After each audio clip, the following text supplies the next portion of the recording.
This meeting is being recorded. Wow. We in the building. We back in the building, man. Hey, listen, man. Every so often, man, you get the honor to be around a lot of great guys, man. Every week I'm kicking it with Brandon, man, as he sits here with his Hove impersonation. But this week, man, I am honored to sit around the table, man. No matter if it's oblong, straight, whatever. But I'm sitting around the table with four amazing guys. I'm sitting with my main man, Space Cowboy, who, man, I have admired from afar for so long, man. And I'm glad to call him my friend, man. This is my cat, man. DMV Fanatic, man. Doing great work out here in these streets, man. You're getting great interviews, talking to people, and just breaking down facts, man. And always back like he never left. My main man, CFT, Big Rome, man. We, man, come tonight together, man, to talk about this 2022 53-man roster of the Dallas Cowboys. And, man, what the heck is going down with our favorite team, man? Introduce yourselves, guys. Yeah, I'll go first. Go ahead. Your boy, Mr. Rome, Cowboys Fan Talk. Appreciate you gentlemen for bringing me back on. Yeah, man, our team, as you guys know, it's never-ending storyline, so it's plenty to talk about as usual. And I'm ready to rock. Let's go. Give it to me, Space. Yeah, you can find me over at Space Cowboy Media now. And on top of that, this team is making me age ridiculously fast for how young so I feel like I've already crossed into my 30s with this team already. The season hasn't started, but all joking aside, I'm excited to talk about our Cowboys once again. No doubt. DMV, give it to me, man. What's going on, man? Not the only, but DMV, straight out of DC, Maryland, and Virginia area, man. You guys can find me at DMV Fanatic. I've watched everybody here grow. I'm glad to be here, man. I can't wait to talk about some Cowboys. Set it off, Chris. Got to set it off today. I know it's coming. I got the gun fully loaded, clip ready to rock on. But, man, I always let it be point guarded, man. But my main guy, my Mark Jackson, my Steph Curry of the game. Rock it with it, Big B. Talk to me, man. The Cowboys have returned to the regular season. Yeah. The season is here, fellas. The preseason is over. This is officially the 2022 regular season. We have the Cowboys 53-man roster, and we took a day to wait for that initial roster to kind of roll over. If y'all notice, I messaged y'all at like 7:00 last night and said, let's just wait a day. Let's let the Avalanche kind of roll again, roll downhill.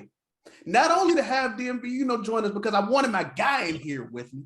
Yeah. But I needed to see those IR guys go to IR, see who they bring back so we can really discuss this, get down to the nitty gritty and see what's shaking. So we got a few things that we want to talk about here. I'm going to try to quarterback this, moderate this as best as I can because we got a lot of minds, a lot of port personalities, a lot of Anna that we want to get off our chest, So Man. Let's start with this 53-man roster, right? Obviously there are some guys who we disagree with being on this roster. And speaking of disagreeing, there has been a conscientious dissenter amongst these Cowboys YouTuber streets for the last few months. Space Cowboy, you have been very vocal about your disagreement with the way that the front office has run the franchise for the past few months. Sir, I am giving you the soapbox. I'm giving you the microphone, the stage, the spotlight, if you will. Explain your stance. I have been canceled ruthlessly. You have not been canceled, sir. You have not been canceled. I don't feel like I've been canceled. I think people have been trying to cancel me because they're like, oh, Space Cowboys just being so negative. I'm like, listen, man. I've never been so distraught at an organization in my entire life of watching sports. Now, this isn't something that's coming from nothing, right? The fact of the matter is you had, in my personal opinion, a Super Bowl contending roster in 2021 with the minimal moves you made in that offseason and the draft. Yeah, that was really what propelled you. My problem is you as an organization elected to let go of an Amari Cooper, let go of a Lyle Collins, let go of a Connor Williams. And regardless of how you feel on these individuals, that's fine. But what did you do to replace these people? Well, let's see. You went out in for the initial free agency period and you signed a wide receiver, with at this point is going to be wide receiver 4 most likely. You signed a backup, probably rotational defensive end. And then what the hell else did we sign? We signed someone else. I don't see, that's how bad it is. Your question, what you did, Space, you went and brought James Washington in, who we thought for a while. James Washington. You brought him in thinking he could be this guy to prepare you. You turned around and you brought in Anthony Barr-Late. Yeah.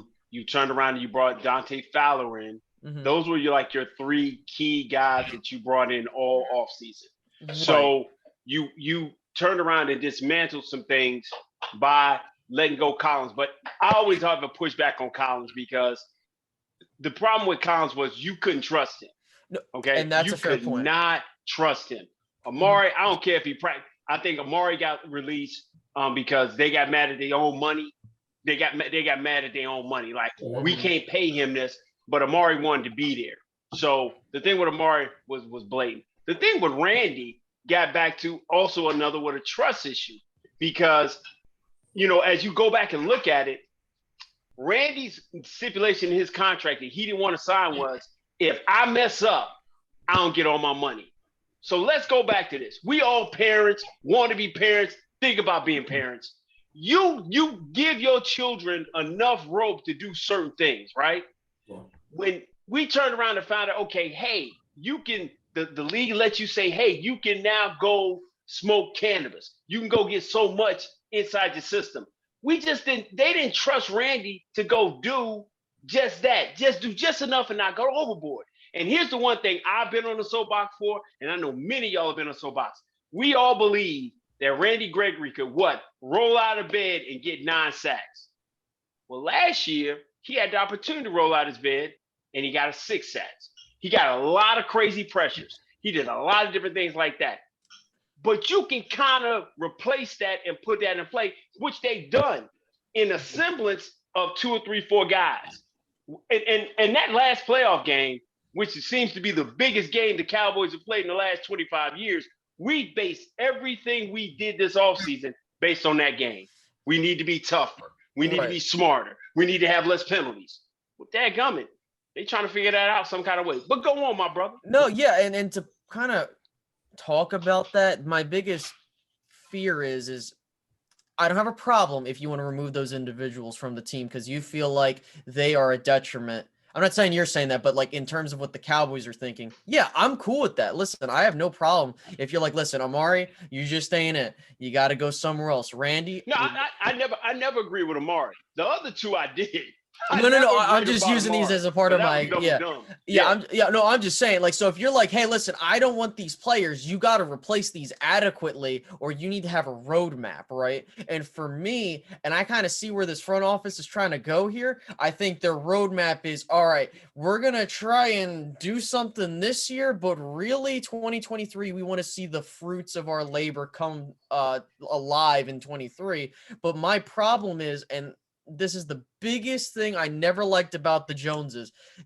They are the biggest gamblers ever in the sense of, I'm going to draft all these prospects and I'm going to hope to God these will net me something. And the problem is if they don't, they're going to bite you in the ass. And that is what scares me with this organization, is that they are not trying enough to load the clip every year. In my personal opinion, this should have been the all-in year, knowing what you had last offseason, with what you had, with last season with what you had. And I understand that you have a front all, and I'm almost done here. I'm just going to finish the part with the penalties and stuff like that with what your coach is saying. You bring in all these referees, you bring in all these individuals, and then you are sort of still having these issues, but I'm not going to say fully because it's preseason. They're always flag happy.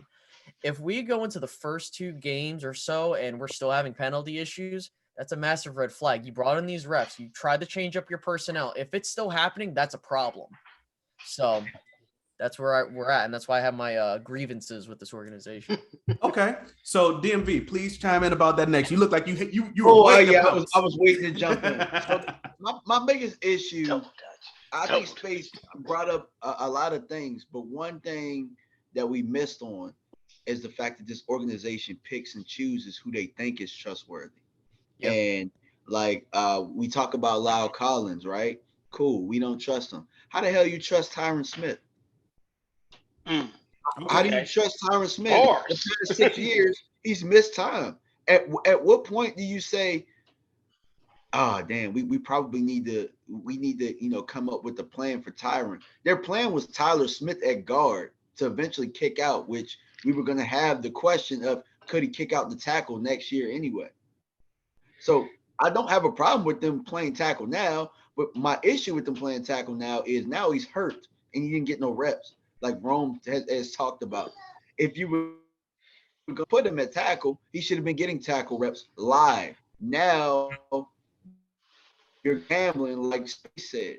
So I mean, my biggest thing is they pick and choose. And then with Randy, it's like they tried to add that clause, which they had in every other contract that they've had, but they tried to pay him. And then they're trying to act like we didn't see them try and pay him. You know what I'm saying? Like, we saw you. Like, what do you mean? Oh, we want guys that are here and this and that. You tried to pay him $70 million. We saw you. It's on paper. In 4K.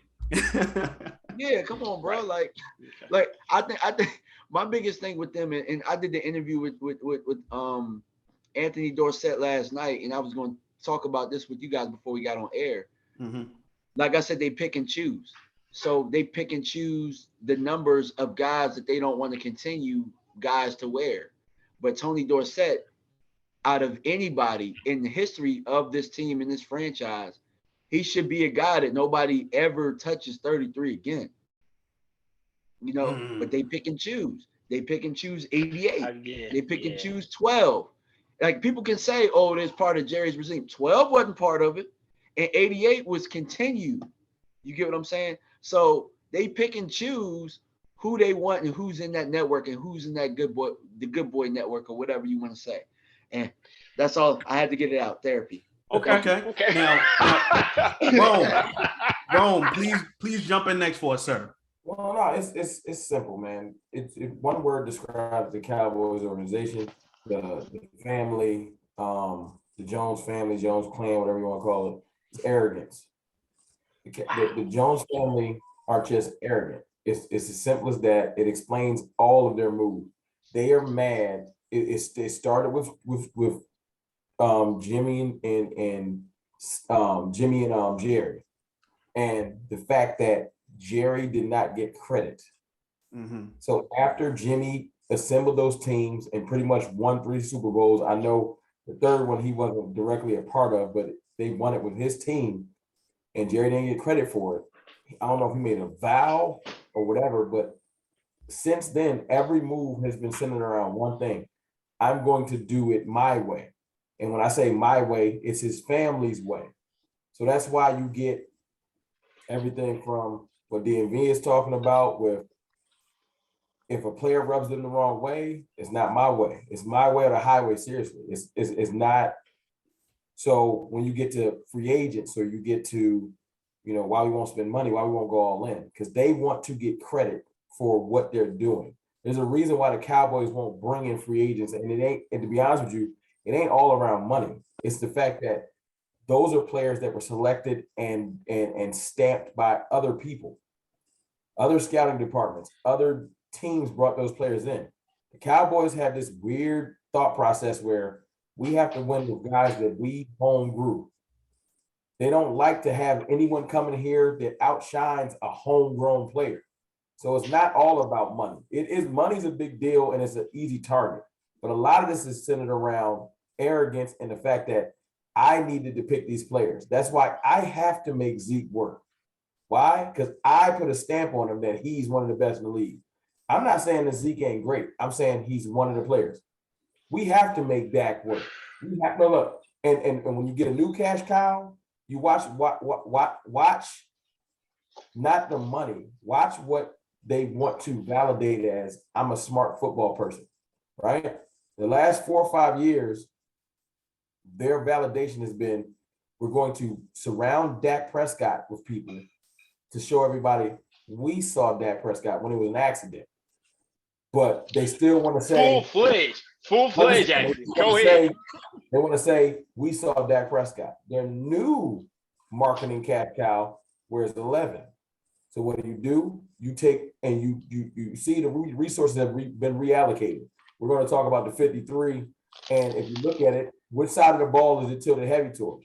Their new cash cow. The new cash cow is Micah Parsons. It's not that they don't like Dak Prescott. He's still very viable. He's the quarterback of America's team. But they now have another cash cow. They're like, we can run these concurrent. So let's go ahead and put all of our, and the main reason is they want to say, we have something nobody else had. We were the first team to find a player that's versatile enough to play multiple positions. Who else? Another accident. Yeah, accident. But my point is, the Cowboys' arrogance is what holds this team back, because a lot of it is centered around we want to show the world that we're football people. Stephen Jones doesn't want to hire someone to do contracts. I'm smart enough to do it myself. Jerry Jones doesn't want to give full control to Will McClay because I can do this too. Even at 80, I watched this dude go on the First Take last week, and he is shaking. He can't even hold his hand straight no more. It's a wrap. He need to go home and enjoy his last couple of years. I think Jerry got early onset dementia because he just be saying stuff that don't make sense. And I'm not even being funny. It's sad. He go out there and say stuff every day almost that people have to come back and say, yeah, it's not quite. He said Tyler Smith got a high ankle sprain. And I watch everybody be like, I mean, it's because they don't want to make him mad. It's hurt. They don't want to say, no, Jerry, little high ankle sprain. It was never a high ankle sprain. It was a twist. But Jerry just be freestyling. You know what I'm saying? And I'll tie it all back together real quick. Please do. The arrogance piece. It's just a simple space as the reason why they pick players that seem to be done is they want to show the league we're smart enough to find players that you guys overlook. And then we're going to pair them with players that you didn't see coming. So we're going to pump up Trayvon Diggs. That's homegrown. We're going to pump up Michael Parsons. That's homegrown. We're going to pump up Zeke and Tony Pollard. And all of our players, you can tell the homegrown players get more love than the outside players because you got players on this team that don't deserve to be here anymore. No hate, but Josh Ball should be gone. Luke Gifford should not be on this team. We'll get to that. I'm not trying to hate. I'm just get to that. Honest. Certain players are just, come on, dog. LVE should probably be gone. You know what I'm saying? We should probably be, we should have probably never got to Anthony Barr. We should have ponied up and we should be sitting here talking about the fact that we got Von Miller. If this is a real team that was all in, and you would say, we're close, let's push the chips to the middle. We should be a team that has Amari Cooper still, because we see if the right financial people can make the numbers work. So we can all agree that if you have the person that eats, sleeps, and breathes NFL contracts, you can make all the numbers work. Look at the Rams. We should be talking about the fact that we brought in Bobby Wagner, put Von Miller on the other side of D-Law. Yeah. You should have Von Miller, Michael Parsons, and Amari Cooper, and Lyle Collins on the same team. It should be, and I'm not even bigging up Lyle Collins' play style. I'm not saying he's not a starting caliber right tackle. My point is we should have that type of a loaded roster. We should be beating our chest because these are players that weren't just kind of linked to the Cowboys. They came out later and was like, yeah, I talked to them till they disrespected me and sent me a contract that was just childish. But if we had an all-in team that wasn't arrogant, like I don't need Bobby Wagner. I can make Anthony Barr Bobby Wagner. No, you can't. And Anthony Barr is a good player, but just being cheap. I don't need Von Miller. I got Doris Armstrong. What did you say? Like it's confusing. I got thoughts about that. I have thoughts about that. Come on, man. My point is, it's more so all of this is centered around I'm right. And when I say I'm saying it's the Jones clan. Yes. Maybe outside of Charlotte, because I don't know if she does football stuff. But I'm begging her to do football stuff. Every man in the Jones clan feels like they're smarter than the rest of the league. and it gets them in trouble because they can't just roll into a meeting like a Stan Kroenke or some of the other good owners and put people in place to let them do their jobs well, and you can reap the benefits. They want to be arrogant, and he's going to chase this arrogance thing until, unfortunately, he's not here no more. And then we're going to have to watch his son do it. And there's no way out of this. Either you're going to learn to live with this and hope that it works, right? Or we got to switch teams because they got a good lineage going on. Right after Steven is another Jones coming right down the pipe. So just don't think you can wait out Steven. They strong. They like the Targaryens. Yeah. There's a gang of them. They literally are. Shout out House of Dragons. Listen, I think they're the Lannisters, though. I call them the Lannisters. There you go. There you go. There you go. Listen, okay. There is a higher likelihood that Steven sells the team than him actually taking ownership. I would love that. Dude, that guy, I'm telling you, dude, that guy would rather make a quick buck than have to deal with all this crap. I'm telling you. You know what we got to do? What we got to deal with, Space? What? We almost got him out of here. The way you're gonna get the Jones family out of here, because the way they run the Cowboys. I know we weren't supposed to be talking about how to get the Joneses out of here. We have to get I'm out of here. I don't care. I'm just kidding. Conspiracies. I'm with you. I appreciate what Jerry Jones did for the Cowboys. I ain't gonna lie. It's not that he's not a Hall of Fame owner. I just feel like his time is up. It's like Al Davis. At some point, you got to shut it down. But they're going to get caught up. This ain't the only the thing that got lost in this offseason is the scandals. Man, what? A couple of them. What? So my thing is this: that voyeurism scandal could have, if Jerry Jones wasn't so powerful, and he's powerful, it wouldn't have got swept under the rug. Dan Snyder's situation going on is a lot of bait and switch going on. It's like, hey, don't look at Deshaun Watson. At the end of the day, that whole voyeurism thing with the whole cheerleaders thing, that is one of those things where you're like, what's really going on in Dallas? That would be what would happen. I think that eventually they're going to get caught up because, as you said, they definitely got a good old boy network. And unfortunately, when you got a good old boy network, somebody slipped. And that's how they would be forced to sell the team because all you got to do is catch Jerry or somebody on camera saying something crazy. And you know what? As old as Jerry is and as crazy as he's getting, he can slip any week. Yeah. Hey man, we'll all get our wish. I would love to watch. What they made them the dudes sell the Panthers. Hey man, if they got White Jerome, out the building in Carolina, and they got McNair down in Texas, they'll figure something out to get him out. But hey, where were you going with that one, DMV? Go ahead. Where was I going with what? You were getting ready to say something. No, were you getting ready to say something? Oh no. I mean, I was pretty much agreeing with what he's saying, man. I mean, I don't know if they can ever get him out. I don't know if they can ever really get him out of there. I mean, it's Texas, man. I mean, Texas is a little different. The only way is if you catch him probably saying some racial slurs. They got Donald Sterling out of there. That's what I was going to say. Donald Sterling got him out of there, but that's in California. That's different. Emboldened when the person in power is gone. So when Jerry passes, secrets coming out because people not going to be as scared. That's very true. Good point. When he passes, that's why I'm telling you. I want to, and I hate to keep holding the conversation here, but I want to say this because this is extremely important. The one thing that Jerry can do that his son can't is sell us hope. I'm telling you, his son is like a shitty car salesman. He ain't gonna sell me a pair of socks. I'm telling you. He's a wet blanket to everything. Yeah, listen, the minute that he's trying to do the exact same shtick as his dad, no one's gonna believe him. That's true. You can't do an about face like that. I definitely agree. And once Steven tries to put on the charisma that Jerry has, it's not gonna seem authentic. People aren't gonna buy it. But I do want to kind of move on to the active 53 that we do have right here and now, because I want to talk about how it correlates to a lot of the topics that you guys have talked about. Yeah. We have our current 53 and guys that were IR guys have had their chance to be moved to injured reserve.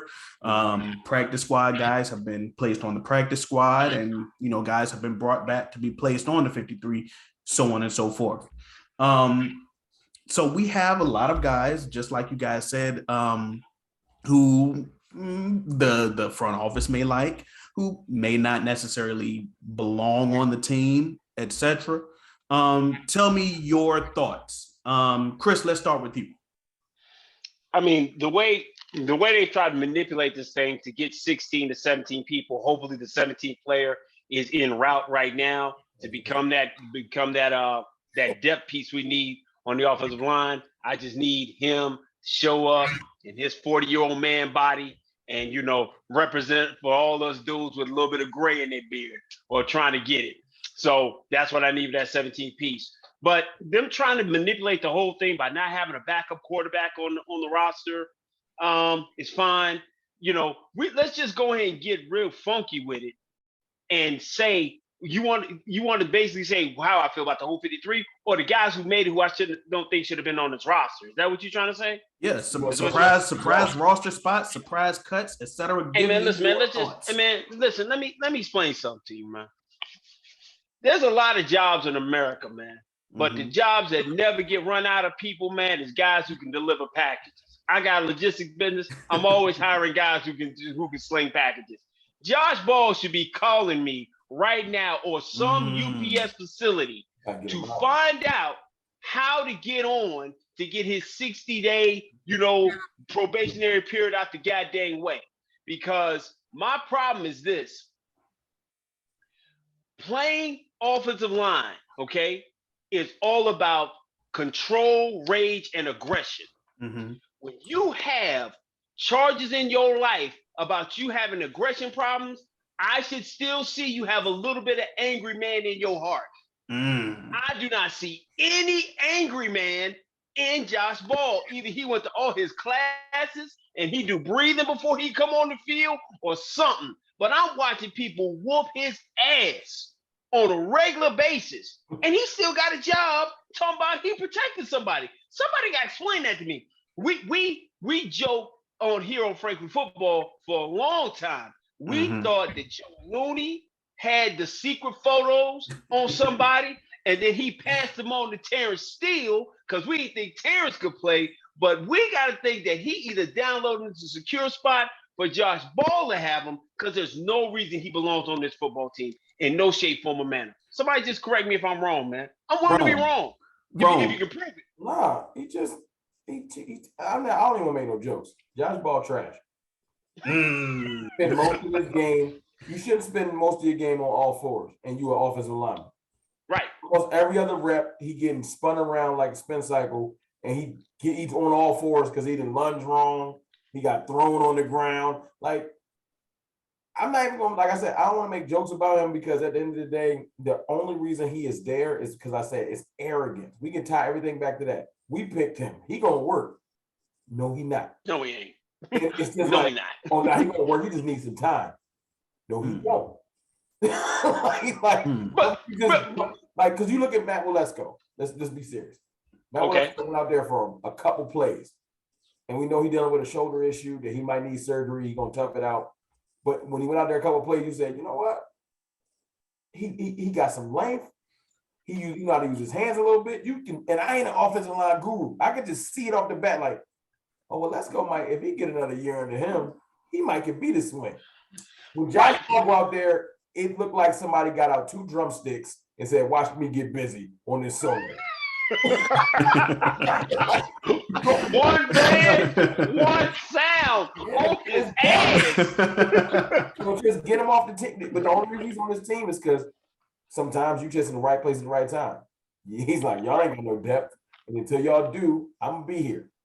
So he will still, even if we bring in Jason Peters, he will still remain. You know what I'm saying? And what's going to happen is, and we probably touch on Jason Peters, what's going to happen is they're going to keep him around, but they're going to, what's the gentleman name from Mexico? Alarcon? Yes. Yeah. Oh, I'm not name incorrect because no disrespect to him. Of course. Right. We know he's on the team for because of like the program. We know that he's like protected, which is fine. You know, that is excellent. I love that what the Cowboys do with that. That's what they're good at, marketing, right? Yeah. They're going to protect Josh Ball like him. Even if they bring in another tackle,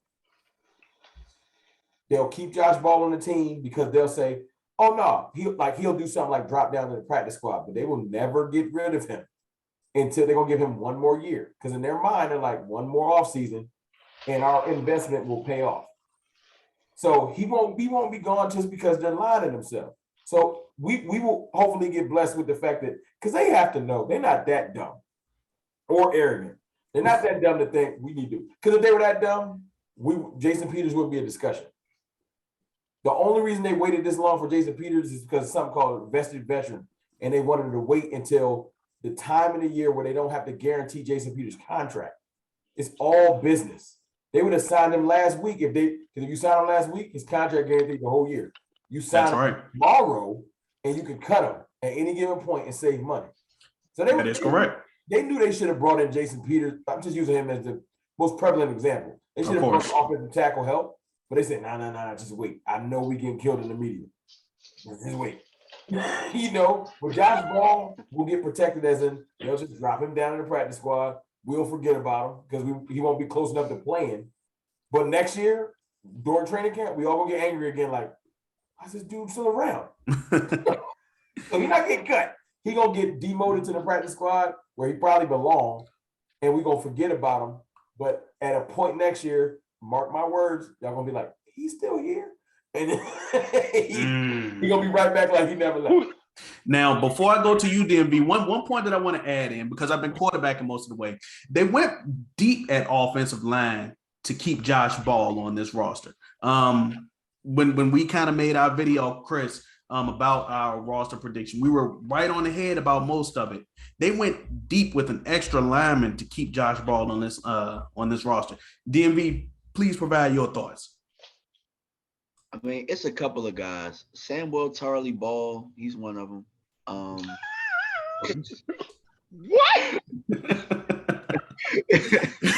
Samuel. Did you provide the full name?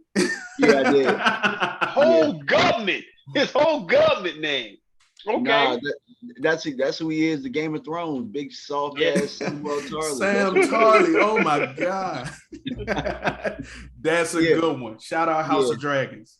Yeah, definitely. Shoot. A Gifford is another one. I thought Gifford was gone. I feel it right here.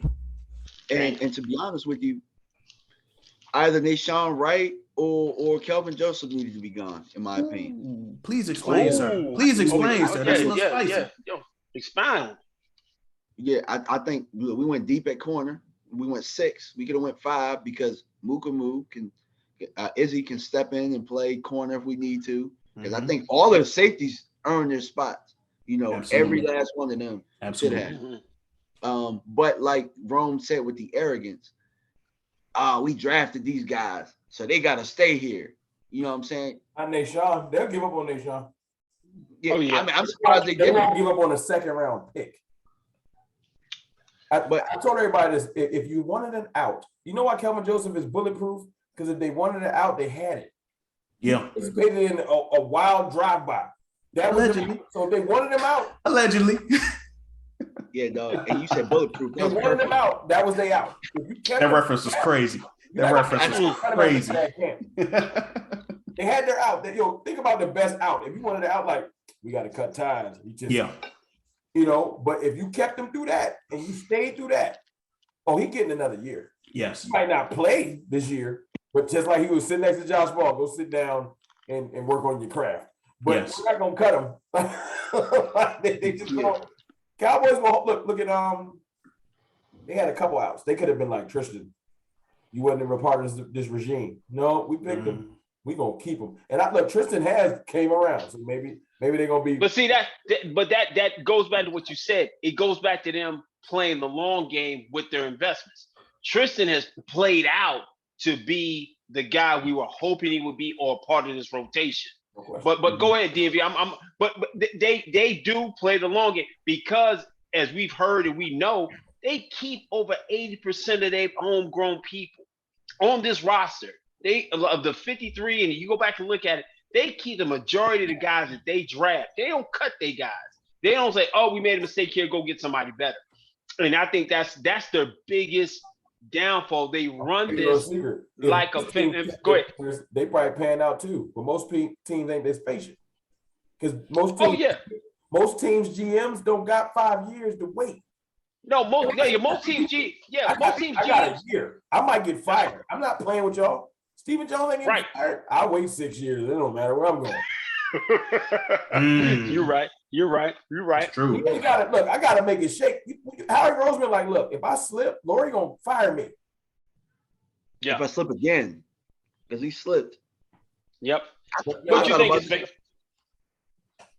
Are you asking me who I should like? I'm looking at this roster and who I think shouldn't be on here. Yeah, surprise cuts, surprise roster, cling on guys. Provide your insight, sir. I'll just say this about Josh Ball. Listen, I am 5'4", 110 pounds, and I could probably do a better job of playing left tackle than that son of a bitch. Dang, okay. God dang. Listen, with the spicy taste. Listen, I'm gonna tell you something right now, and I've been seeing people say this. Oh, but Space Cowboy, you didn't give Steel a chance, but look what happened, bro. They ain't the same player, so shut up. Like, I ain't dealing with this shit.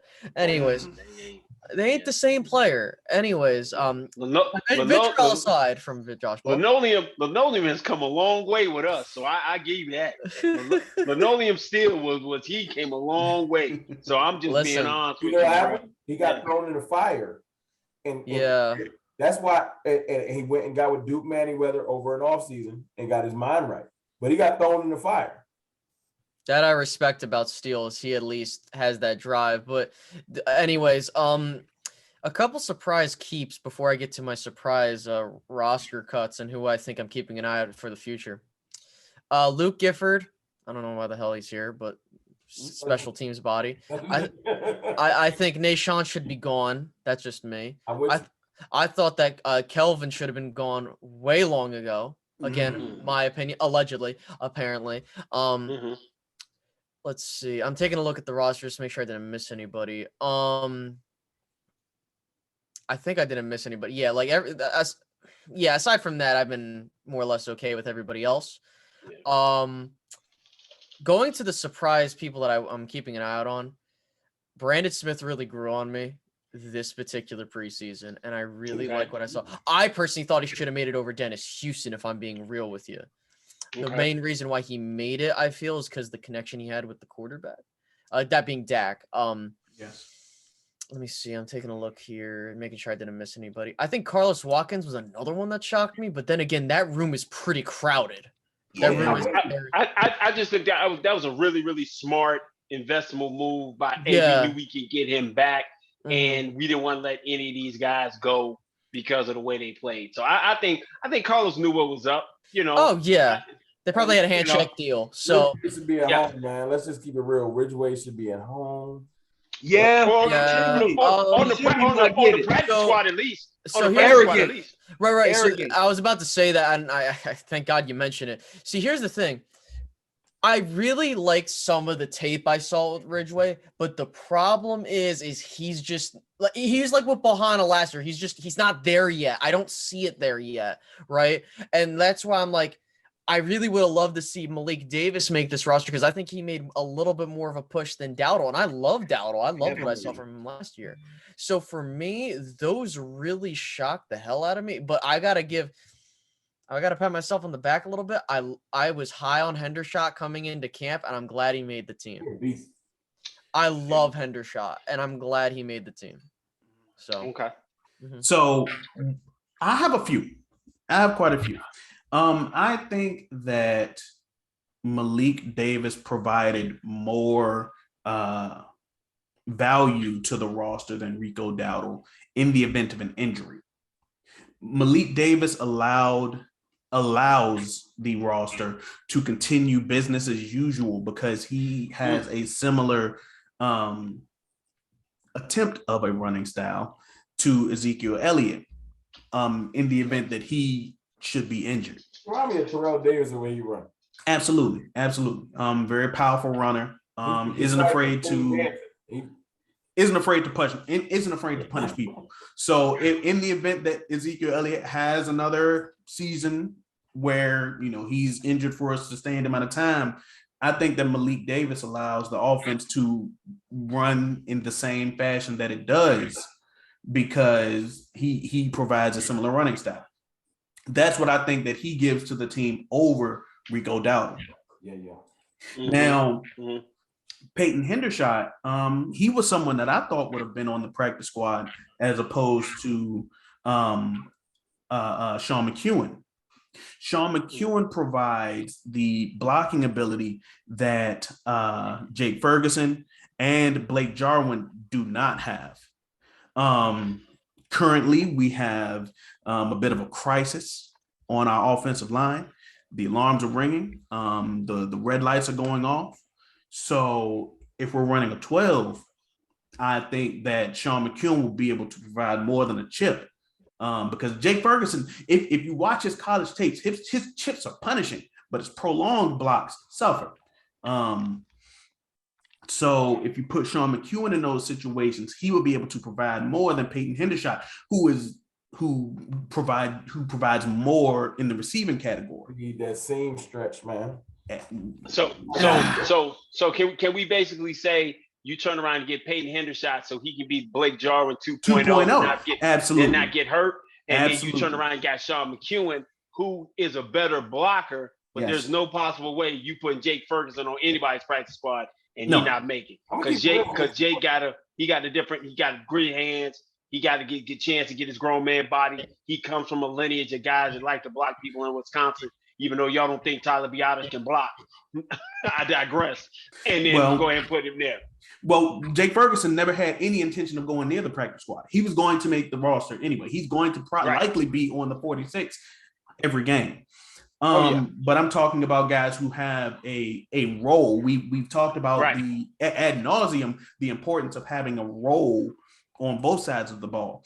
And I think that Sean McEwen would have a more important role than Peyton Hendershot on this roster because someone else is already filling the same role that he will provide. I disagree though. Explain, sir. I understand the block, but we presently with our weapon situation, he just provides something that nobody else can do. Right. Nobody else can do the same right now. And you're gonna have to respect them. I heard a tidbit earlier. This is why, usually on most teams, you might think this many rookies ain't gonna be able to contribute. But John Machota tweeted something out earlier that was I know what you're gonna say. Heavy I know what you're gonna say. Rookies getting playing time. And when they won the chip, and I'm not implying that we're gonna win the Super Bowl. I'm not that guy. But it's basically history's doing to repeat itself. And it's a validation that Mike McCarthy does and has in the past on a whole other regime put faith in and put legitimate playing time in rookies. Okay. That team, he had 8 rookies that played substantial amounts of playing time. And I can see Hendershot getting on the field because I watched him the other night, and the one thing that I watched, all the plays looked fun and the helmet coming off was great. The moment wasn't too big for him. Absolutely. It almost diametrically opposed is what's happening in Tolbert. Tolbert has been, I'm like, is the moment too big for Tolbert? Did they put too much on him? Because the talent with Tolbert is there. Yeah, because he's talented. But I feel like that pressure might be pressure bust pipes. Yeah, man. And it's sad. It's sad that so much pressure is on Tolbert because it wasn't supposed to be. It wasn't supposed to be. Maybe mid-season they can. Yes, it was supposed to be because they decided to get rid of Amari and draft him and not bring anybody in. Even after the Amari trade, Tolbert was still expected to be your third receiver. But they now he's going to be your second guy. Most teams, Tolbert would have been your fourth receiver. We'll work the rookie in, and let him learn. Yeah, and I agree. If Washington doesn't go down and Michael Gallup isn't hurt, Tolbert gets to go on his normal rookie trajectory. Instead, you got people like me, because I'm Captain Optimist. I'm stirring the Kool-Aid. I want Tolbert to be our second receiver because I'm like, I don't want to depend on Noah Brown. But the reality is that the Noah Browns are 2 right now, and it just is what it is. So if we can have when Noah Brown's your 2, yes, if Peyton Hendershot can stretch that seam, get on the field because Noah Brown ain't striking no fear, and they're gonna be like, this it, Dallas? Because last year I had to deal with 3 receivers. Noah Brown. So if Peyton Hendershot can make a safety respect and he can hold the safety in the area so that maybe Noah Brown can get open? Because if anything, like I said, he can move and open up some things. Because I don't want everybody to get confused. Don't trip. Dak Prescott don't need, after what I saw last year with the shoulder, and I watched him come out dealing. Oh, he don't need a preseason game no more. And he showed me that I come out firing. Now I don't think that's gonna be our game plan because we ain't got no weapon. Run the ball 30 goddamn times. I'm gonna just drill my wall into my head. Drill this head into this wall. And they're gonna be like, listen, if you know me, I absolutely hate running the ball on first down because it's the most ineffective thing you can do. I want to literally die when I see my team do that because it makes no goddamn sense. I'm not saying don't run the ball entirely. Honestly, I don't give a shit. Pass it all I care. But literally, it is the standard in the NFL. It makes no sense to run on first down. You can run on first down if the run game is working. I'm all about efficiency. And this is what I'm pleading to Kellen Moore, and I'm hating what Jerry's saying because I know the politics of this organization, is if you are going to purposefully run the ball 30 times and I see Zeke with 30 goddamn yards on the day, I'm literally going to have an aneurysm because it's going to make no sense and we're going to lose. That first game, you getting that space. You're getting all of that. Dude, oh my God. I know. I'm going to hate it. You're not getting no motion. You're not getting no pulling. We're going to run behind Connor McGovern straight up. He going to get beat by Vita Vea. You're going to be aggravated. And once we down 10-0, they're going to say, yo, should we start doing something else? Yeah, let's do something else. Dude, y'all are excellent. Y'all are excellent at providing the segues for me, by the way. Go ahead. Let's move on to Tampa. Let's take our magic segue and turn on a dime, roll on over to week 1 because we are in the regular season. It's time. And you mentioned Vita Vea. Vita Vea might have had a play or two in week 1 last year. But you got to remember, Zach Martin did not play in week 1 last year. Zach Martin had COVID.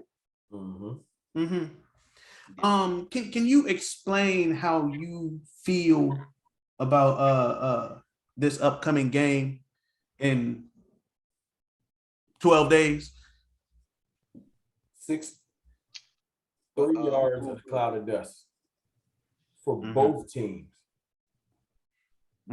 Tampa dealing with offensive line issues and tons of them, and receiver injuries.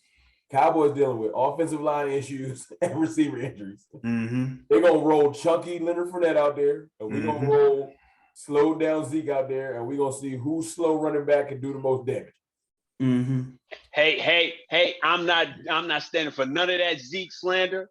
We finally got. I love you, Elliott. I'm just talking about the perception. I am to the point where I think one with the upgrade to my left side, and statistically, my right side is a better run blocking side. It used to be the left side was the best side. It used to be when we had Leary and a healthy Tyron Smith, we run left.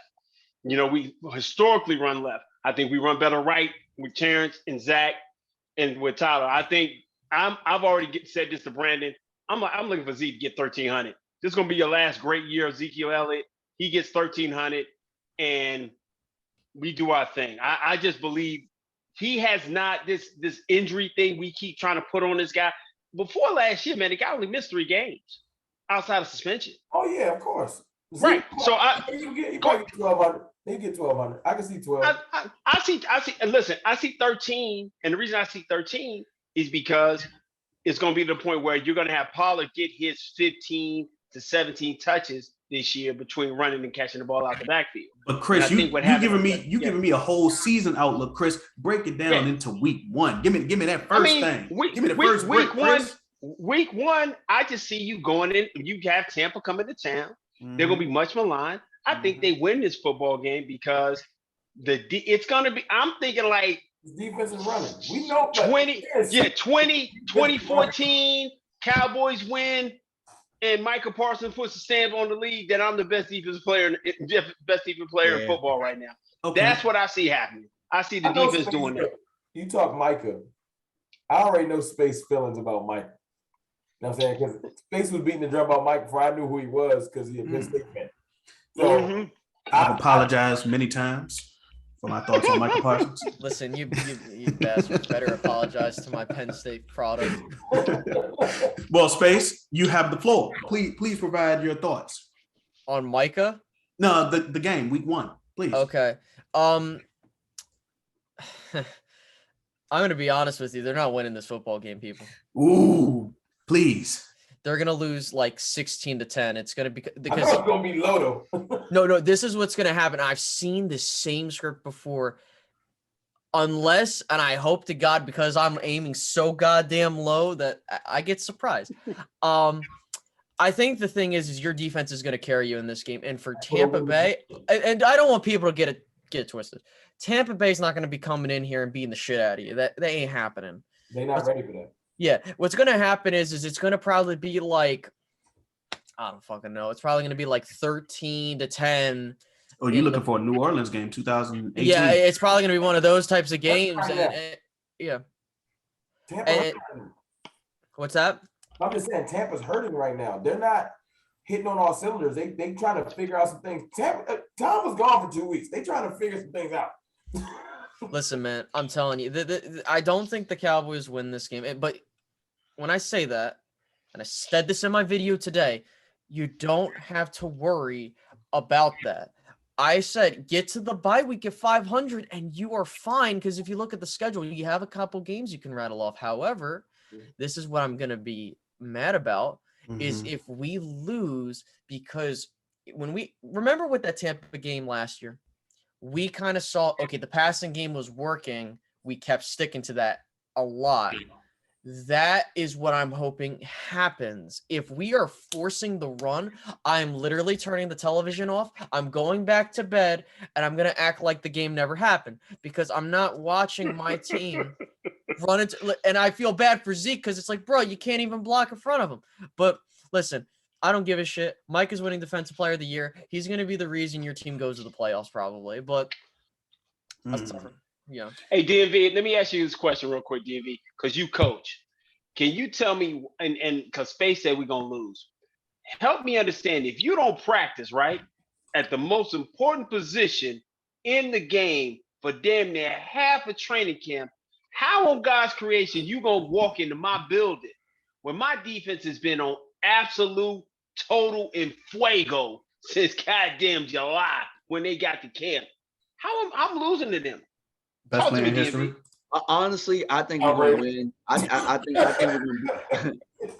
we're going to beat Tampa Bay personally, because there's a lot of question marks centered around the Bucks. It's not the same. It's not Bruce Arians running the team.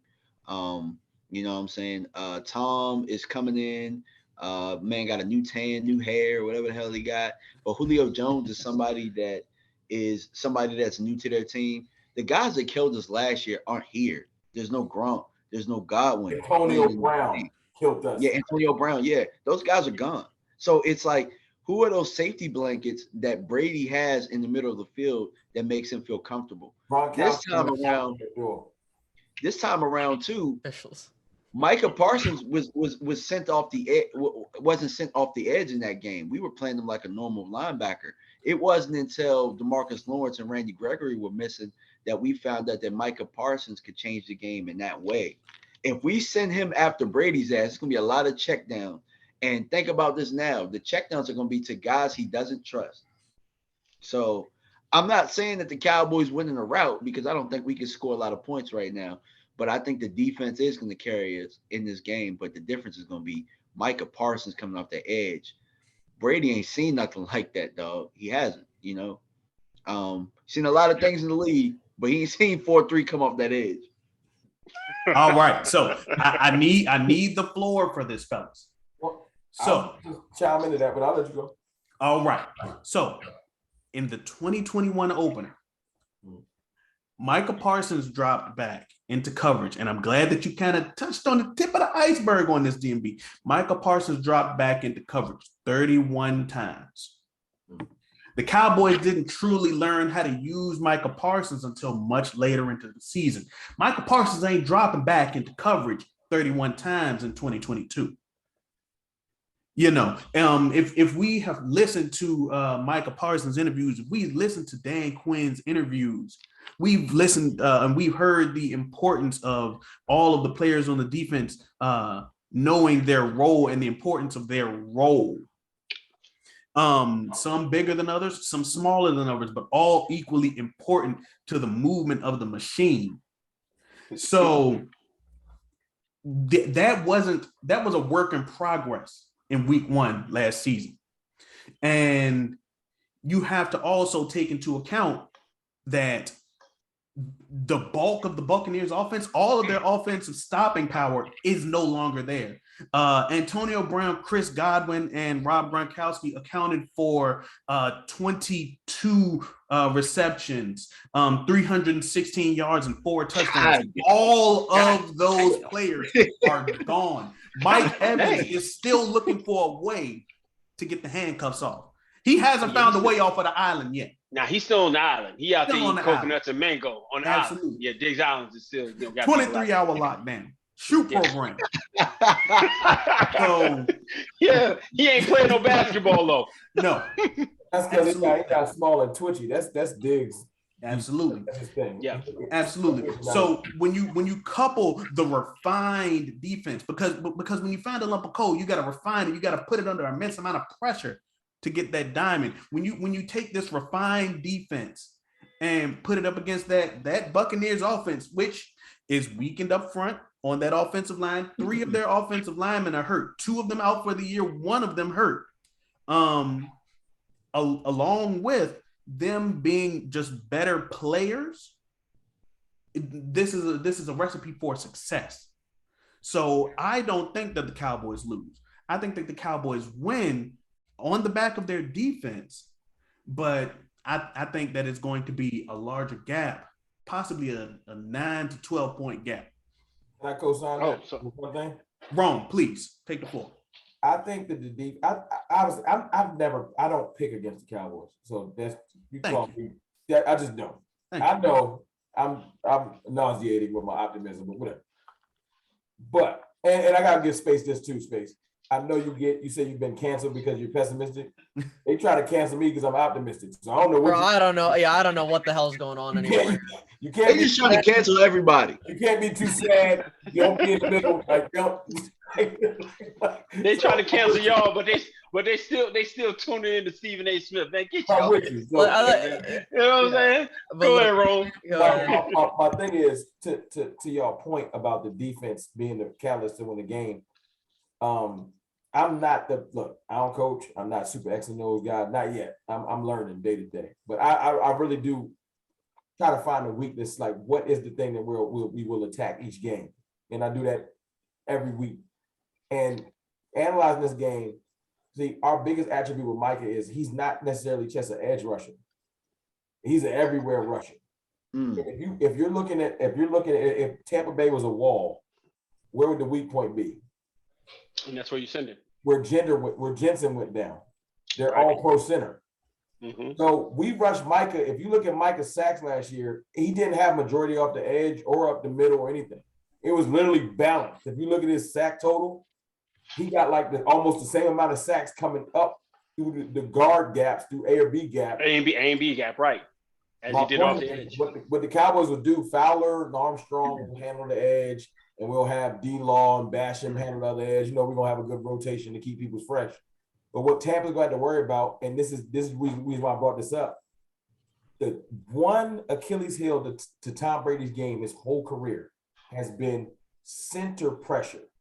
Because you're not getting him off the edge. He's going to get the ball off too quick. I don't care how fast Mike is. He ain't faster than that Tom Brady release in that step-up game. The 3 main players in that game will be Oso Odighizuwa, Neville Gallimore, and Michael Parsons. They will attack those gaps.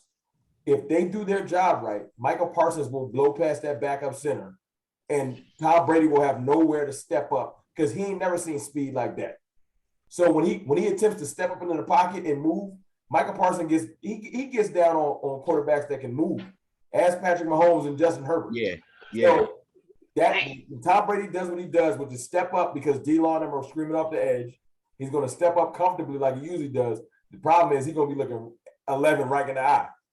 And that's how we'll win the game. We'll get him off kilter because his comfort zone is to step up into the pocket. if Neville, Osa, and Micah do their job properly, when he steps up, he'll have nowhere to throw because he's not going to be comfortable. Right. You know how times when he get uncomfortable. But Tom will also get depth on his drop so that he doesn't have to step up. That's one thing I remember Romo said he got from him in this game. Yeah. So it's a little bit of both. I definitely agree with you saying up the middle. I think that moving Micah around is going to be key in this game. Oh yeah, he ain't gonna be able to key on him because you know they're gonna want to.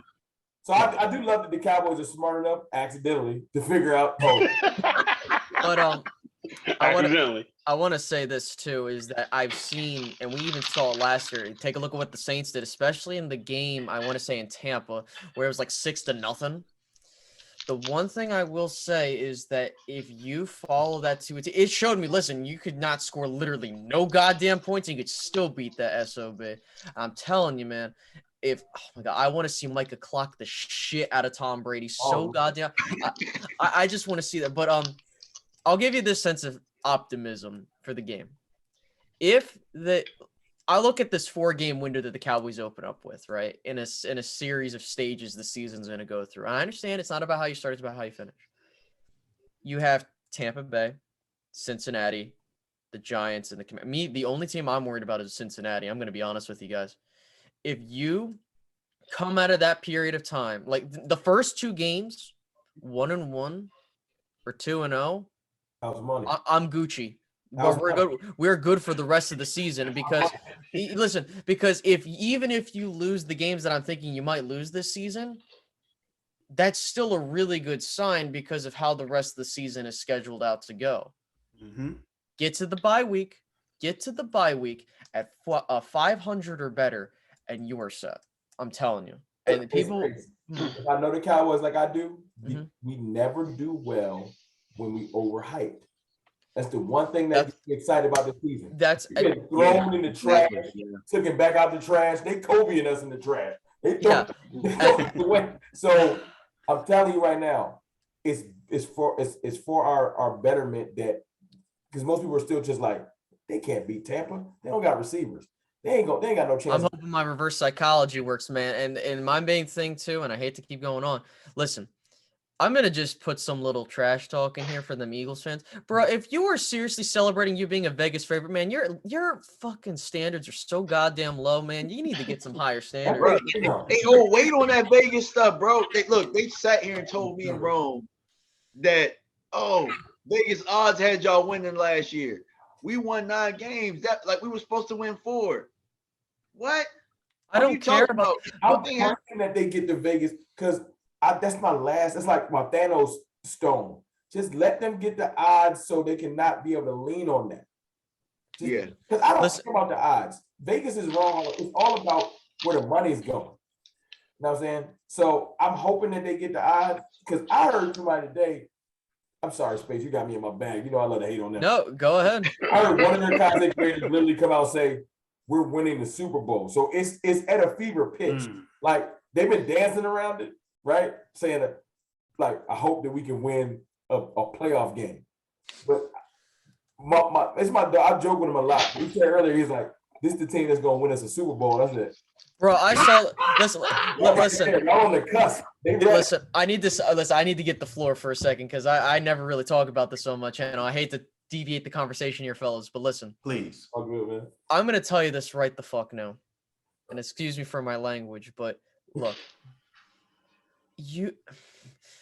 My standard has always been growing up, and I've never seen this team going any farther than a divisional round game. The standard has always been here, win a damn championship. If I caught myself seeing my team standard be, hey guys, we're the Vegas favorite to win our division. You know how much of a dumbass I would look like? I'm not trying to insult the intelligence of some of these people. I'm really not, and I'm not trying to be like rude, but like, bruh, there are higher standards that you want to try and reach. Number 1. Number 2, here's a fun fact that you guys might not know. The Cowboys haven't started out 0-2 since 2010, so I have a high doubt they will start out 0-2 until I'm proven otherwise. And another thing, you're doing good against your division, and realistically, the only team you got to really worry about is the team that's being overhyped that's 10 minutes down the road from where I live. And so if you're talking to me about, listen, crown them. By all means, crown them. I'm okay with sitting in the corner like 2014 where the Eagles were being crowned as the Super Bowl. Agree that. Crown them then. Go ahead and get Crown Danny them. Green. Crown them. Crown them. I don't give a shit. If you They crown are them, who we thought they were. yeah. Listen, because you know what's gonna happen. I'm hearing Talk like your talk, Space. listen. I hear all these people. I'm gonna name drop. I hear Joe Castro being like, "Oh, we're a Super Bowl team, motherfucker. You guys have not played a goddamn down. I love it. Get the fuck out of here." To bleed into the player's mind. And then you got fucking this merchant. Like, I don't give a shit about that, man. I really could give less of a flying fuck about any of this shit. All I know is my team is not in the driver's seat and not having the spotlight. I'm good, man. So when I see you guys get clowned this year, hey, you guys were the favorites. What the hell happened? And it's just like, that's why I'm okay with whatever happens in 2022. I have no pressure. So House money. We're not supposed to win. Yo, when I hear people saying stuff like we're gonna win like 6 games, like legitimately 6 games, I love it. I love it. Like, please, because you know what it is? Name your price. When they start fooling themselves to think that we're that bad, it's gonna make. You ever heard like people say like, yeah, when you cry, like the tears are sweet. Like they're gonna be so mad because they've convinced themselves that we're that bad. They're not giving us any type of I can say they were saying Dallas is falling off, but they'll still be decent. Like people think that I've heard people say, yeah, they're gonna finish 4th in the division. So it's gonna make them feel really, really stupid. Like, oh, they still winning. So I'm gonna enjoy because last year, like I tell everybody, I had an amazing year last year. Of course. I had 12 great Sundays, 5 bad Sundays, and a 6th horrible Sunday. Mm-hmm. Other than that, though, I had 12 great Sundays where if y'all ever seen a post game from me, drinks is out and I'm talking. Listen, man, I'm telling you, I'm keeping receipts, man. I swear to the good Lord above, if I see the Eagles finish with less than 10 wins, oh my good God, I'm going to be clipping everybody. 15-2 the way they've been talking. Don't be nice. Listen, no, I'll be like, what the fuck? No mercy. Listen, man. I am not afraid to be calling people out by names. Listen, I just need to say it because it's just so funny. I remember on Twitter, and this is a fun story for you guys. I'm sorry, Brandon. I'm sorry, Chris. This is a fun little story. So I'm enjoying this whole thing. I'm just listening. I had so I had a tweet or someone sent me a thing. Hey Rick, you got to take a look at this. I'm like, what's up? They sent me this tweet where Lord Brunson's talking about fucking relevancy. Oh, the Cowboys haven't won anything since 2010. I'm like, motherfucker, the Eagles and the Giants have the same playoff wins. Get the fuck out of here. And then on top of that, I quote tweeted that, and because people were saying, oh, how he's using the shit for, and I'm not saying the dude's a bad person. He's a fantastic guy. Great guy in real life. But don't talk about football, bro. No, I ain't playing. Or horrible choice in team. I mean, but listen. Horrible choice in team.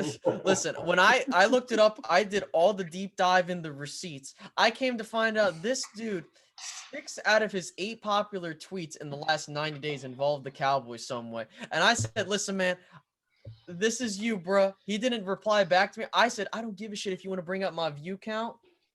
I don't care. You know what? Stop talking about my team. Leave him out. Like, listen, I'm chilling, mind my business, and I see this guy being like, oh, well, Diggs is just in practice. I'm like, man, we're talking about practice, bro. Get the hell out. Not a game. Not the game. Not a game. We're talking about practice. And hey, Rome, where was my man when Slay was getting slayed out there? Hey, look, if you look at my top, just go to my thing and to go to my tweets and type in Eagles. This is what Space is talking about. Is why, because this is what Eagles fans are used to. They're used to Cowboys fans playing defense.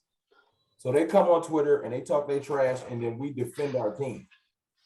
Nah, I go on Twitter purposely every day and say stuff to get under their skin. You will see tweets like, when Slay got burnt, I was one of the first people that put the tweet up. That thing got like 200,000 views on Twitter. And I know they was bad. You know what I'm saying? In the pack. Like, I don't even care. Like, I'm going to be offensive and under their skin until perpetuity. So they're going to just get used to me. Like that's why. And Lord Brunson, like I've talked to him offline. He's a cool dude. So I ain't nothing personal, but it's like a wrestling heel. Y'all probably watched wrestling before. Absolutely. You know what I'm saying? They draw energy from the crowd. So when that's why I joke with them, like when it's a slow day or it's not nothing going on, it's like canned responses. You know what? I'm gonna just send out it's been 26 years since because he knows that his crowd will eat it up. You know what I'm saying? But I love to jump in there and say, well, that's cool, but we've been spanking y'all for the last 5 years. Because our record versus y'all is 7-3. That's 70%. and then then they get to well, we set our starters and 2 of them. I don't care about all them excuses. They play. Ass whooping is ass. Ass whooping is an ass whooping. That's all I know. Listen. Well, here's my thing. You sat your starters. Like, did you have a top seed? Is that why you sat them, or did you? I didn't get in the draft pick, or you were you were at the end of the playoffs, like you were wild card team, like the 7th seed or 6th seed. Listen, fam, I'm telling you this right now. You call my team a poverty franchise. You're talking about a team, right, that has nearly made it as many NFC Championship games, like 5 times over. And then here's the kicker, and I have fun with this. At least my team doesn't have a 17-year playoff drought, for God's sake. And like, yeah, we couldn't deal with that. We lose our absolute mind. We went 4-12 without our starting quarterback. Rome was out on AA. I was in this mud about to throw my TV out the damn window. Bro, I was just on vacation. We can't deal with that kind of mess. I mean, not going to the Super Bowl. Okay, a whole bunch of people deal with that. But 17 years of not being in the playoffs, God dang. My final thing on this, and I'll be done. Keep the standards high. Do not lower your standards for another organization that just happened to luck into winning a second Super Bowl, their first Super Bowl. Second. I nearly had a heart attack. I meant, like, in my lifetime, I've seen them go to 2, and I've seen them go to 2. That's what I meant. Pretty sneaky space. Playing Madden in this mode. Love for you. Oh, rookie mode. Listen, I already jinxed them already. There you go. So I'm glad that you said that, Space, about keeping your standards. What is the standard for the Cowboys this season? Let's kind of make that our last topic. So DMV, I want you to start off on this. I want you to lead the train on them. Okay. Standard for me is to be a contender. Contender meaning you're in the hunt to win the whole thing. Because in my mind, I don't see anybody in the division beating us. I see us being one of the top 4 seeds. Honestly, if you look at the whole NFC, if you look at everybody has weaknesses. Everybody can be beat. And I think that we have the remedy to beat everybody. So standard for me is contender, as in contending for a championship. And that's what I'm going to leave it at. Okay. Space? Oh, muted, bro. Sorry, my bad. I have 2 muted sets right there. So my perception is that I think this team is going to get back to the playoffs. Obviously, my expectation is you need to win it all. That's always been my expectation, in the sense of I don't lower my standards, right? Mm-hmm. But let me just pull that back, pull the veil out. Let me just talk with you guys for real. The division's one thing. I don't care about the division. My outlook is you get to the postseason. What's the lay of the land at that point, right? You look at the division. Realistically, the only team you got to worry about is Philadelphia, which, whatever.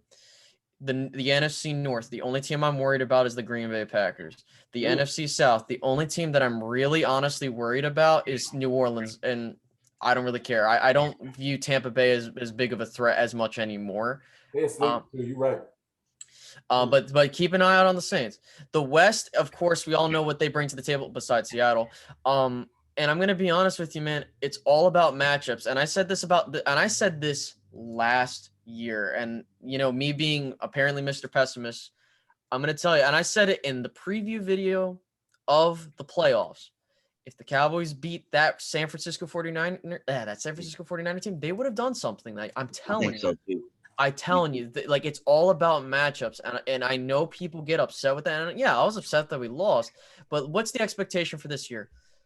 I think that this is a team that can win the NFC East again. I get it, the history. I hear it every goddamn day. I know we haven't won the NFC East since the 90s back to back, but it's bound to happen at some point, guys. Let's just be real. And I think that this could be the year it happens.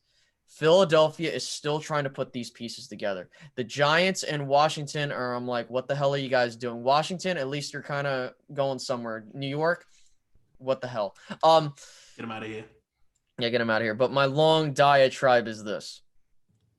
Pray. No, I'm just kidding. Don't pray. I just messed with you. No, this team will get back to the postseason. I don't care if it's a wild card team or if it's a division title. That is the standard for Mike McCarthy and this front office. If you don't get back there, I'm firing people. But you have to get back there and do something. And it's every year something's different. So like when someone's going to tell me, oh, Space Cowboy, you said that you got to do something better in the postseason. I'm like, yeah, but I can say that now. But I couldn't tell you we were going to face a 49ers team that was getting hot. I can't tell you that we're going to like, you know what I mean? We don't know. And so just get to the postseason and we'll see what happens. That's my standard. There we go. Rome. Hey, I'll use shout out to Botch and Skywalker too. I'll use a little bit of nuance, Okay. It's not about records. I have no doubt that we're going to be at bare minimum an 11-win team. I can't look at my schedule. Tell me that the quarterbacks just don't make sense. We can lose to every quarterback that you feel like we just aren't good, like Aaron Rodgers and Tom Brady and Joe Burrow. You can force yourself, and we still can't find 8-9 losses. I just don't see it. I'm sorry. So, God dang. I'm going to win at least 11 games, but that's not what I'm focused on. I'm focused on how we play, and I ain't talking about penalties. I need, for the first time in a long time, I need people to leave out of the Dallas games feeling like that's a different team I just faced. So I want to see, I hate to use the word, but it's stereotypical, but I want to see more dog in the fight.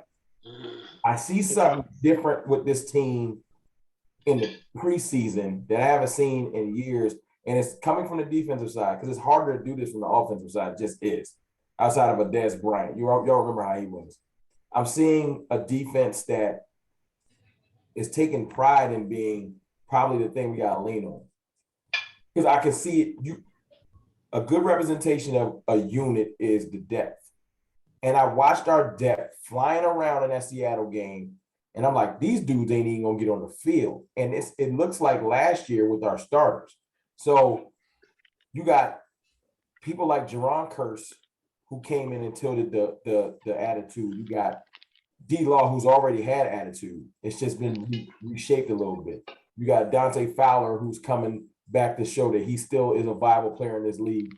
Because he can't do like in Atlanta, where he can take plays off. Because we got so much defensive line talent. You mess around and be sitting behind Sam Williams. It ain't nothing like, ain't no motivation like having somebody that might take your job. That's a different type of motivation. You know what I'm saying? So you got a safety room where you got young dogs behind you that are so great. You think Malik Hooker's like, man, if I come out there slipping for 3 weeks, I might look and watch Israel Mukwamo get some starting time because it's so much depth. You know what I'm saying? Maybe not in the corner room because I don't think Bland's taking like Anthony Brown's job. Ain't nobody taking Anthony's job. My point is, I want our defense to bleed, the confidence to bleed into our offense. And I want every team to be like, because last year the biggest thing was the Cowboys can't beat San Francisco because they're not as physical. And I think that got into our players' heads and they came out there tentative. I hate to say it because it pains me, but we just weren't it by the time we woke up, because we did wake up. I watched our defense pretty much tell them, okay, that's it for y'all scoring. I hear the Debo talk with everybody. They would do real quiet for them in the second half. You know what I'm saying?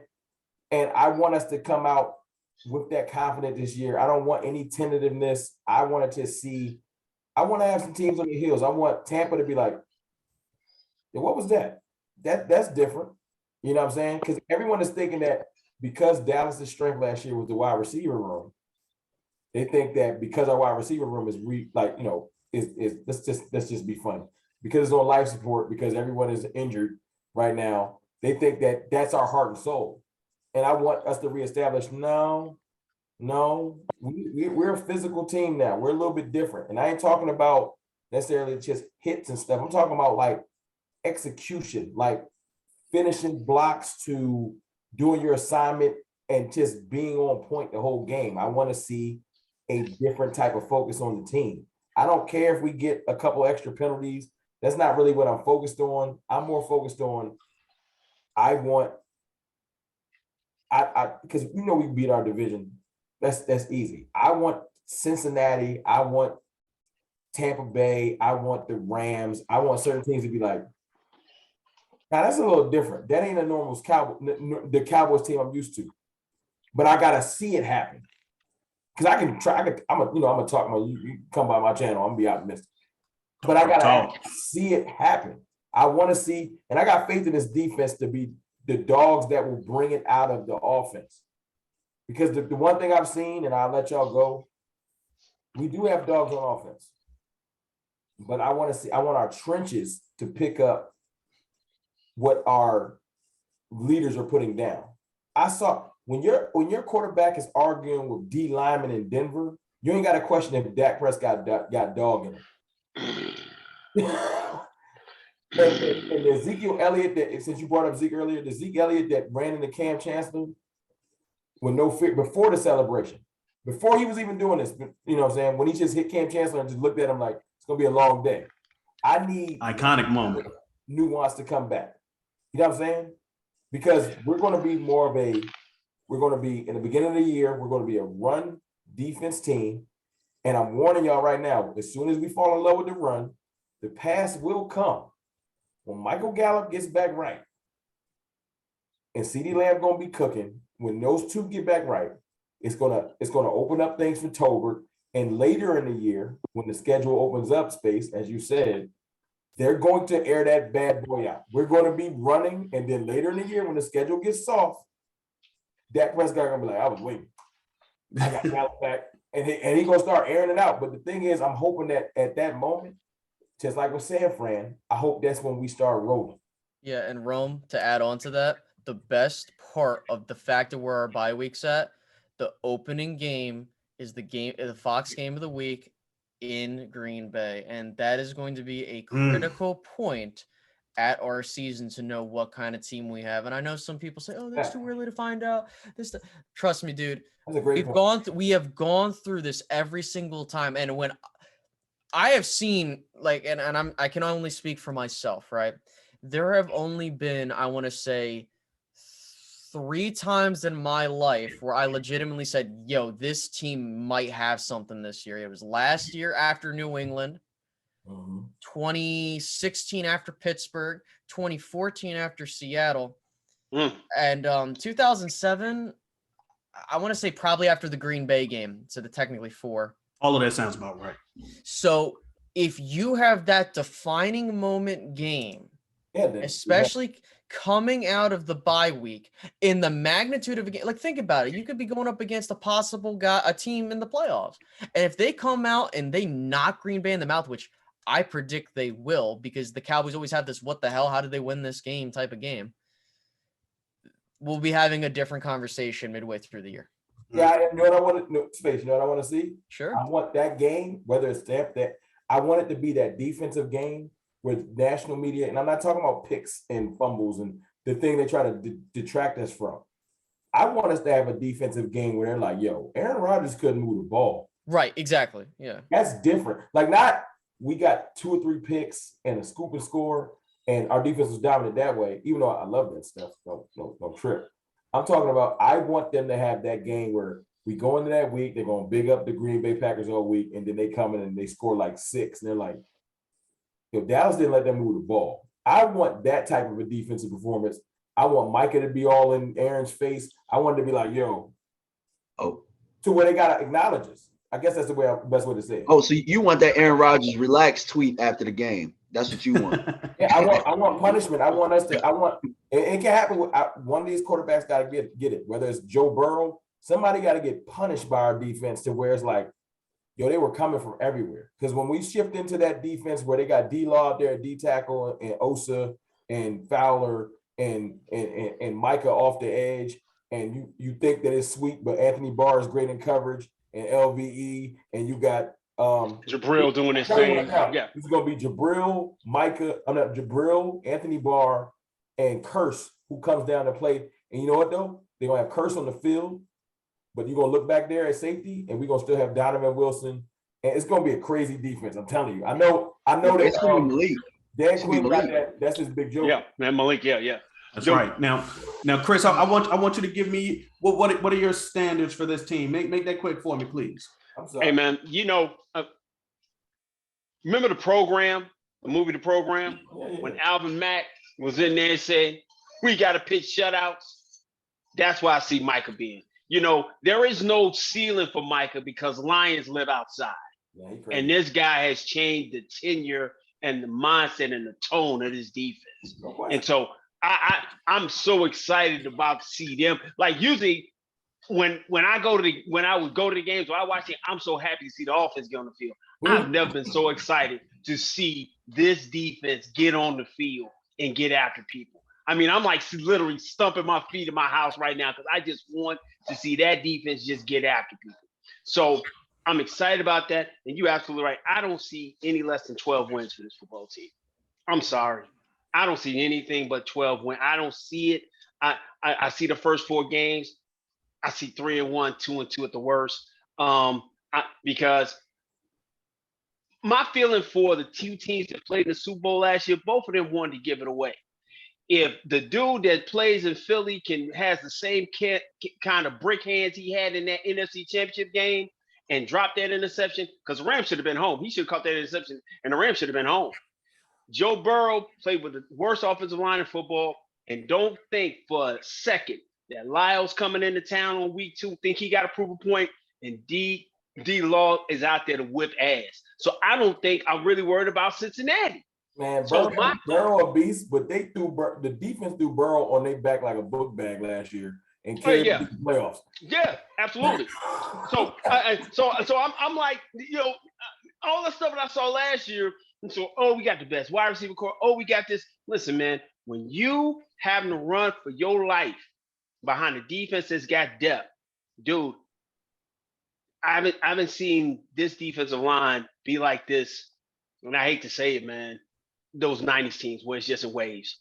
They coming in waves, man. So I think this defense is going to be amazing. I think it's going to give the opportunity for the offense to progress and become who they are. And going back to what DMV did when he made that comparison to Steve McNair. Listen, man, I'm the oldest guy on here. Tell by the gray hair. But I remember the hype Steve McNair had when he came into this league. They didn't know what to do with him. And as he progressed and got better in his toughness and his tenacity, he carried those Titans teams. He carried them for a long time. And I'm gonna be on record.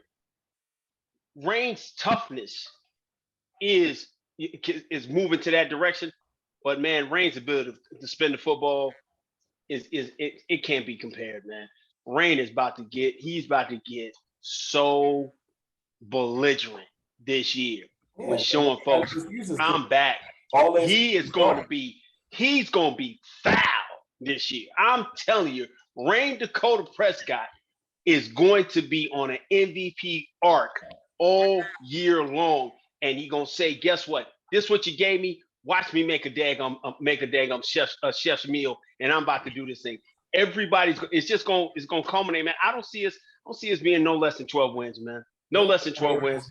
They're going to say at all. Carried by the defense if we're winning. They're going to find a way to hate. I love it, man. I love it. Yeah. Well, we've had, plenty of times to talk about, our team, our thoughts on the team, week 1, and of course our thoughts of the season. I want to go ahead and give you fellas a chance to plug yourself. Rome, tell the people where they can find you, sir. It's your boy Mr. Rome, Cowboys fan talk on Twitter. Cowboys _ fan talk on Twitter, because there's another one. I don't know that gentleman. I appreciate you guys. I know we probably got off topic a lot, but I feel like right before the season, it's good to sometimes get stuff off your chest.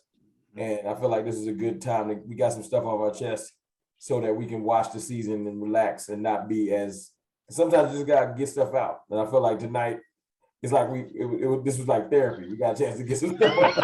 Get it off. Get it off, you know, get it out in the atmosphere, in the ether. I got it. Absolutely. DMV, tell the people where they can find you, sir. Yeah, you guys can find me on YouTube at DMV Fanatic, as it shows right there. On Instagram, somebody else is DMV Fanatic, so I'm the real DMV _ Fanatic, and then on Twitter is DMV Fanatic 1. All right, appreciate you guys for having me, allowing me to talk, like you said, therapy, and you know, I look forward to more of these. Absolutely. And Space, last but not least, plug yourself for us, sir. Listen, I'm telling you right now, if you're not following any of these individuals, you are doing yourself a disservice and you're not getting educated. Okay? I'm telling you, follow everybody here. And give me 1 second, I got a call. Get it out, Space, get it out. I'm sorry, I'm a bit under the weather, but all good. Follow me at Space Cowboy Media on YouTube, at Space Cowboy MED on Instagram and Twitter. Got you. Thank you guys. Absolutely. All of these guys are a cornucopia of not just Cowboys, but football information.